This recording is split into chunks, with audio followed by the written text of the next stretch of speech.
দক্ষ যুব গর্ব দেশ, বৈষম্যহীন বাংলাদেশ এই প্রতিপাদ্যকে সামনে রেখে খাগড়াছড়ির মাটিরাঙ্গায় জাতীয় ও আন্তর্জাতিক যুব দিবস উদযাপিত হয়েছে। প্রতিনিধি ফাহাদের পাঠানো তথ্যে বিস্তারিত জানাচ্ছেন মাসুদুল হক।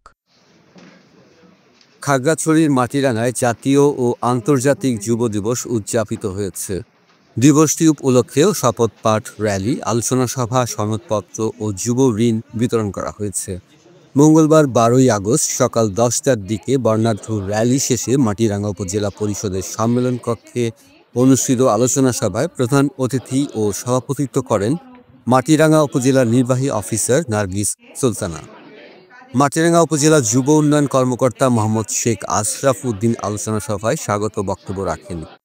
মাটিরাঙ্গা উপজেলা প্রশাসন ও যুব উন্নয়ন অধিদপ্তর আয়োজিত অনুষ্ঠানে মাটিরাঙ্গা উপজেলা ভূমি কমিশনার খাদিজা তাহিরা, মহিলা বিষয়ক কর্মকর্তা ওবায়দুল হক, মাটিরাঙ্গা থানা প্রতিনিধি এসআই রফিকুল সহ মাটিরাঙ্গা প্রেস ক্লাবের সভাপতি Jasimuddin Joynal, red crescent Matiranga unit সহ বিভিন্ন যুব সংগঠনের সদস্য ও সুবিধাভোগীগণ বক্তব্য রাখেন।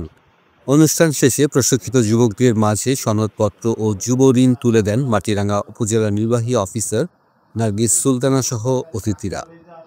অনুষ্ঠানে মাটিরাঙ্গা উপজেলার বিভিন্ন যুব ক্লাবের সদস্য, উদ্যোক্তা, সাংবাদিক ও সুশীল সমাজের প্রতিনিধিরা উপস্থিত ছিলেন। সংগঠনগুলো আপনারা একদম গ্রাম পর্যায়ে একটা করে ছোট ছোট কমিটি করেন। এই কমিটিটা আমাকে